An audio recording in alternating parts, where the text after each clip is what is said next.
दोस्तों हम लोग बात करने वाले हैं जियोग्राफी वन शॉट क्वेश्चन, यानी जियोग्राफी में किस प्रकार से वन शॉट क्वेश्चन आएगी।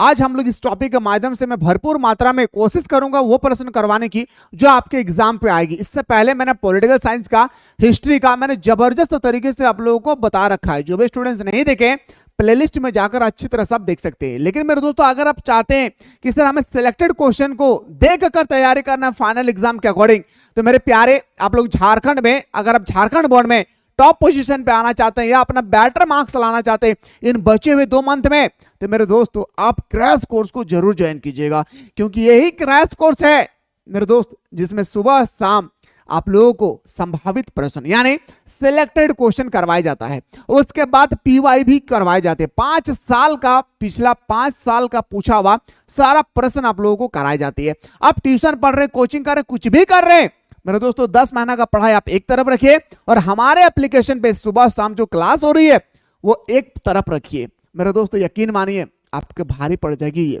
इतना बेटर तरीके से मैं आप लोगों को समझाता हूं और इसका नोट्स भी प्रोवाइड करता हूं। तो लेट ना करें, जाएं, ज्वाइन करें और आनंद लीजिए भाई ऑनलाइन क्लास का। कोई भी दिक्कत होगी डिस्क्रिप्शन बॉक्स में व्हाट्सएप नंबर दिया गया, उस व्हाट्सएप नंबर पर आप लोग हमारे साथ बातचीत कर सकते हैं।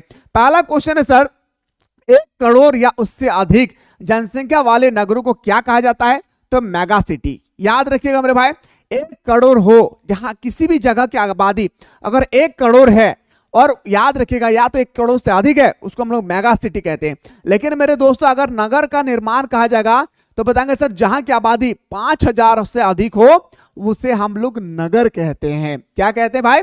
जहां पे आबादी 5000 हो वैसे जगह को हम लोग नगर कहते हैं। मतलब मैं बोल सकता हूं, याद रखिएगा मेरे भाई, मेगा सिटी हमारा हो जाएगा 1 करोड़ से ज्यादा। लेकिन आपसे पूछा जाएगा एग्जाम में, हाँ भाई स्किप कर रहे वीडियो को, स्किप कीजिए, मजा आएगा। एग्जाम में अफसोस होगा भाई, आपसे पूछा जाएगा कि मेगा सिटी सबसे पहला कौन सा है? तो बताएंगे न्यूयॉर्क। क्या बताएंगे सर?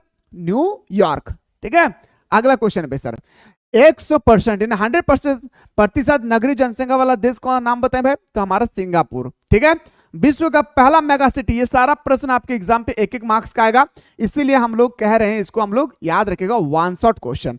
बाकी आपको चाहिए कि मैप से क्वेश्चन चाहिए, लॉन्ग क्वेश्चन चाहिए, सब बताइएगा जरूर, मैं आप लोगों को लेकर आने की कोशिश करूंगा। भारत में पहली संपूर्ण जनगणना कब हुई थी? तो बताएंगे सर एक्चुअली भारत में पहली बार जनगणना 1872 में होती है। लेकिन मेरे भाई सफल जनगणना, संपूर्ण जनगणना कहा जाए तो बताएंगे सर 1881 हमारा सही उत्तर हो जाएगा। अब क्वेश्चन आते हैं सर, भारत में सर्वाधिक जनसंख्या कहां केंद्रित है? तो नदी घाटी में सबसे ज्यादा भारत में जनसंख्या केंद्रित है। लेकिन मेरे भाई एक्चुअली देखा जाए ना, ये सबसे ज्यादा केंद्रित होने का कारण एग्जाम में पूछा जाता है तो बताएंगे सर समुद्र के किनारे, सॉरी नदी के किनारे घर लोग इसलिए बसाते हैं ताकि उन्हें खेती करने के लिए आसानी से पानी, खाद्य, व्यापार करने के लिए मेरे दोस्तों यातायात मिल जाते हैं। ठीक है, चलिए सर अगला क्वेश्चन पाइए सर, कृषि जनसंख्या के अंतर्गत सम्मिलित होती है भाई। कृषि जनसंख्या के अंतर्गत कृषक, कृषि मजदूर और उनके परिवार के सदस्य शामिल होती है। कृषि जनसंख्या में कौन कौन शामिल होता है मेरे दोस्तों? हमारे फैमिली में। एग्जांपल में दे रहा हूं, अभी गोभी का सीजन है, अभी हम लोग गोभी लगाएंगे भाई बाड़ी में, खेत में, तो वो काम कौन करेंगे भाई? हमारे परिवार के लोग काम करेंगे। अगर बहुत बड़ा खेत है तो 1-2 लेबर लगा लेंगे, यस या नो? तो वही आपसे यहाँ पे पूछा गया है, ऑप्शन नंबर। ठीक है, अगला, प्रवास से आप क्या समझते हैं? इसको जीवन में मेरे दोस्तों कभी नहीं भूलोगे अगर हमारी ये बात को सुन लेंगे तो।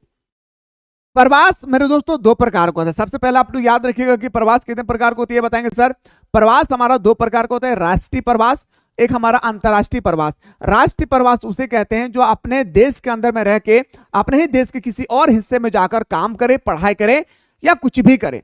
जैसे हम झारखंड गए, हम बिहार चले गए, ये हमारा राष्ट्रीय प्रवास। अंतरराष्ट्रीय प्रवास जब हम अपने भारत को छोड़कर अमेरिका चले गए, फ्रांस चले गए, सऊदी अरब चले गए कमाने के लिए या पढ़ने के लिए, तो हमारा अंतरराष्ट्रीय प्रवास। प्रवास किसे कहते हैं भाई? तो जब हम अपने घर द्वार को छोड़कर जब हम दूसरे स्थान पर जाकर बस जाते हैं किसी भी कारण, उसको हम लोग बोलते हैं सर, याद रखिएगा, प्रवास कहते हैं। प्रवास कई प्रकार के होता है भाई।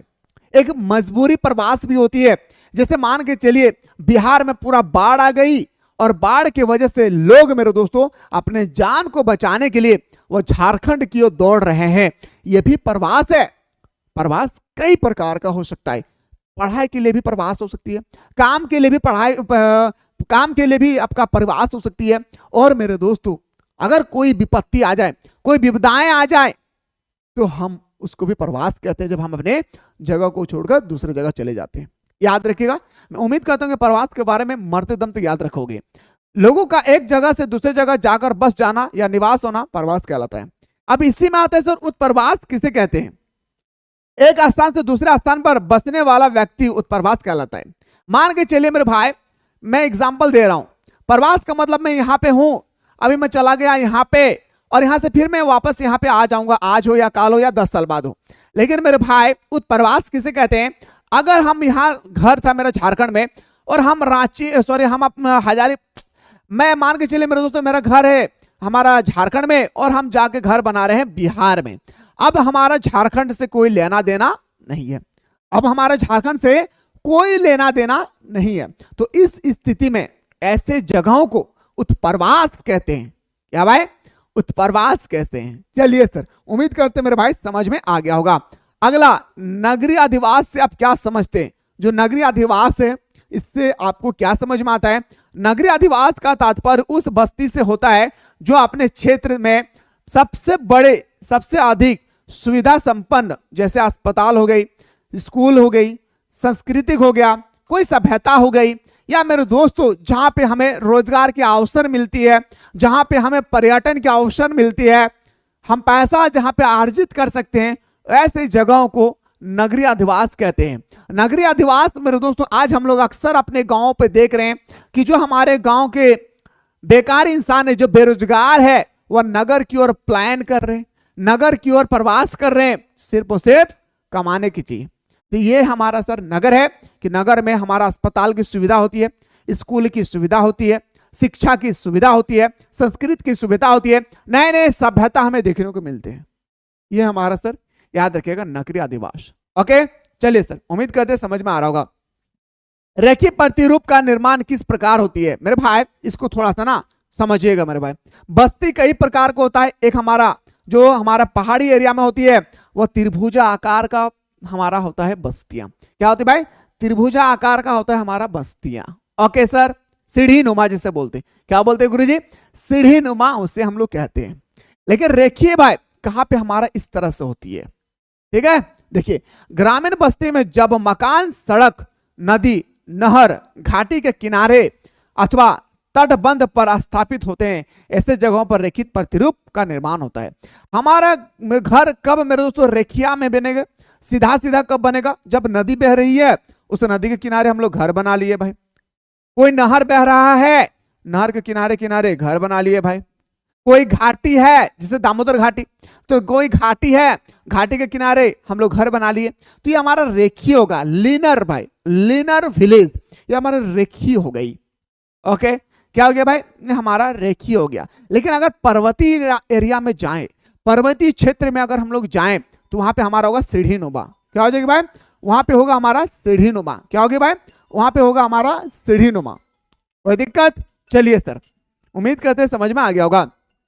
अब आते हैं सर दूसरा, परकीर्णन या एकांकी बस्ती से आप क्या समझते हैं? परकीर्णन या एकांकी बस्ती वे बस्ती कहलाती है जिनमें बस्ती के घर दूर दूर होती है। अब मेरे दोस्तों, परकीर्णन बस्ती किसे कहते हैं, यह भी आप मरते दम तक कभी भूलोगे नहीं। इस बात को सुन लीजिएगा। मान के चलिए मेरा एक घर है यहाँ पे, और एक घर यहाँ पे किसी और का है। एक घर, गांव में क्या होती है ना भाई, घर सटा सटा हुआ रहता है। यस या नो?